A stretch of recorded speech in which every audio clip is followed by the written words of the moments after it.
We had a viewer that asked this question: what is gesture drawing, and what is the difference between gesture drawing and sketching?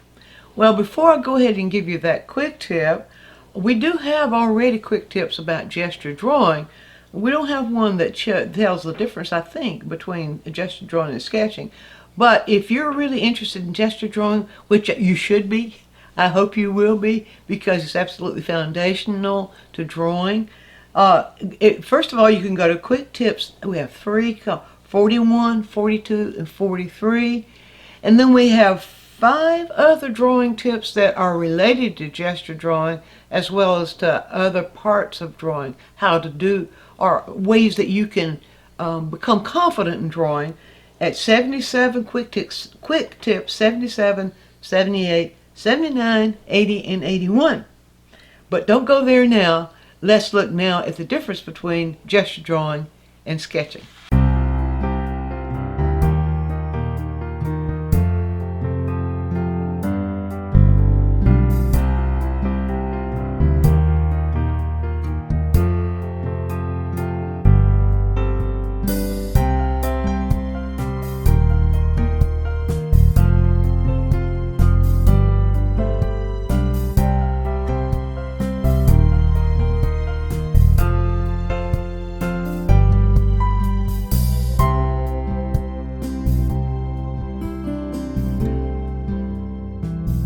Well, simply gesture drawing is drawing movement. Yes, images do have movement, and that doesn't mean that they're walking across the place or moving around, but within the image it has movement. Now, Michelangelo knew this. Michelangelo did millions, I would imagine, of gesture drawings. Rembrandt did zillions of gesture drawings. Andrew Wyeth, you go through the list. Every major artist in history, and even today, does gesture drawing. Gesture drawing is key to getting to know your subject. Now, what does the movement thing mean and how you do it? Oh, by the way, the difference between gesture drawing and sketching, sometimes there's not any difference, because sometimes gesture drawing is what you would call sketch. But usually sketching is looking at an image for maybe its shape or its composition, whereas gesture drawing is only looking for its movement. So I'll show you what I mean by an image having movement and how we can discover that movement. And let me tell you something. When you learn how to do this, you add life to your painting. Something magical happens, because when you become aware of that visual movement within your images, you add life to your painting. It just happens automatically. So here's what we're talking about. If we're looking at, say, this image of this bird, this cardinal, for example, you think the bird is sitting there. Yes, the bird is sitting there. If you're watching it, it's going to move. That's not even what we're talking about. We're talking about the visual movement, how the edges, the movement happens inside and outside, how the edges of an image will do things like curve. Curving is a movement. They'll do things like drop.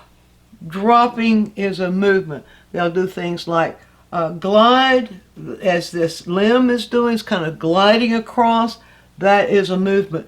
There are movement words that you can apply to what you see a thing doing. Yes, it is moving.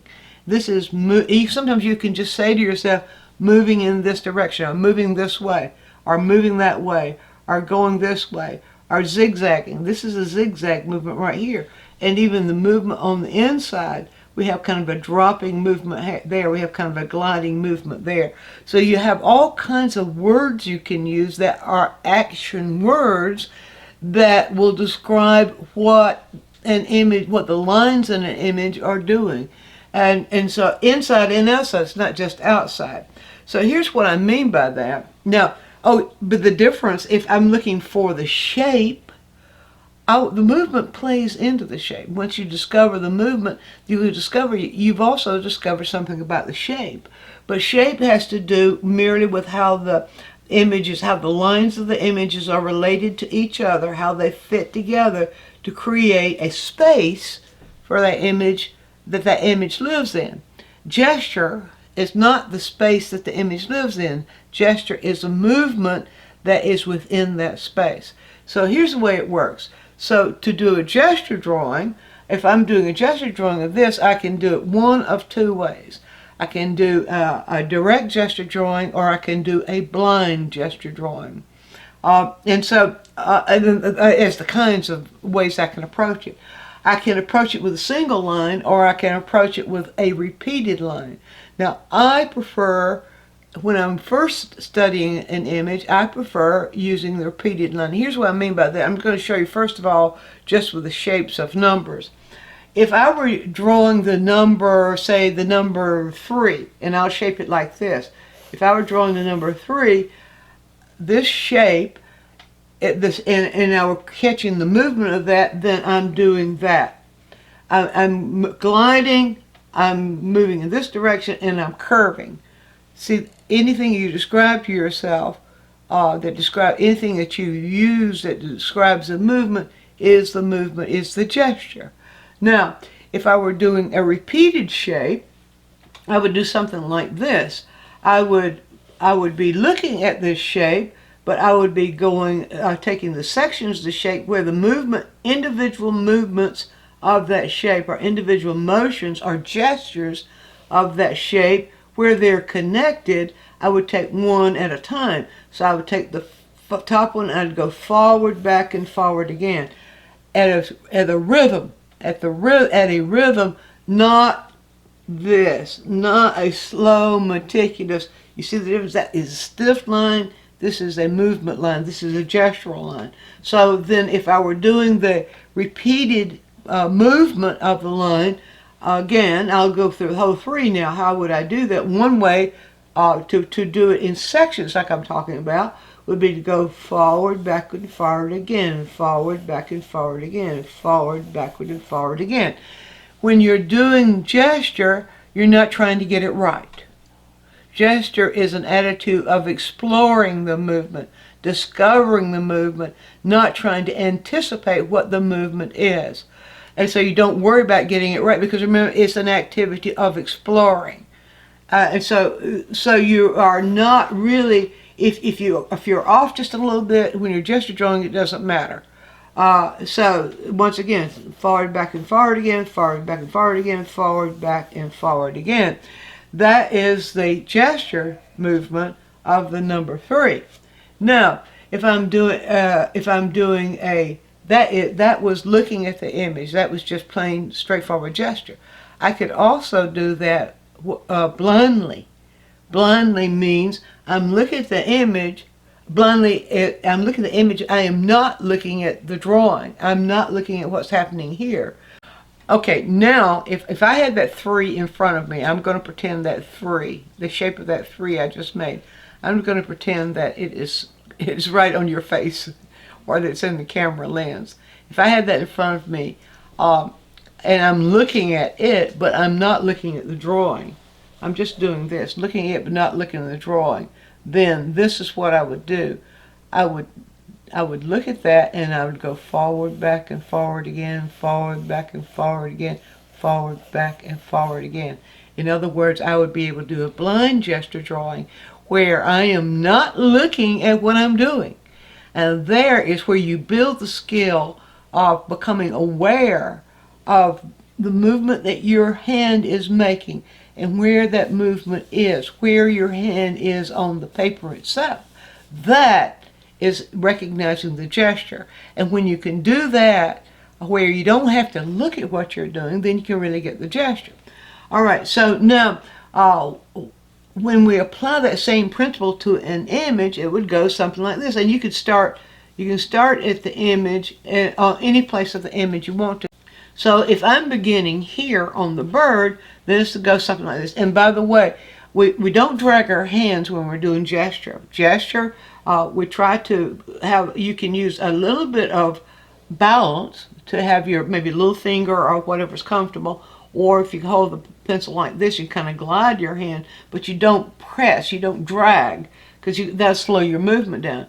So I'm looking here. Let me just get on to this. Now I'm looking here, and what I'm doing is exploring the movement. So I might go something like this, back, forth, and back again, back, forth, and back again, back, forth, and back again, back and forth and back again. And then at that point I can decide, do I want to continue to go around the bird or do I want to go down? And so then if I go down, I'm going back, forth, and back again. That's the approach you take when you're doing gesture from the exploring point of view. Now, if you want to use words with that, you could say, I'll go in this same sequence again. If you want to do words with that, you could say moving this way, or you could say curving this way. You could say something to yourself, but you shouldn't allow your words to slow you down. You don't really need the words, except that it helps you to realize that you're drawing movement and not shape. Not shape, just movement. So, if I could stop here. Usually with gesture drawing, you don't stop. You keep going. You go until you explore the whole thing.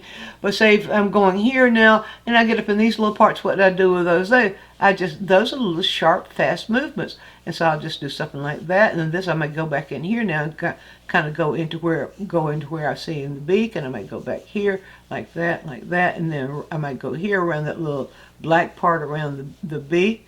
And then I might go back out here and catch the back of the bird and go on, and I'm going to be drawing on the bird. I'm digging myself a whole lot of space there. But you see, that's the approach you take. It's the most relaxing, most fun, and invigorating kind of drawing you can do. And you build in yourself that knowledge of the image that you're working with.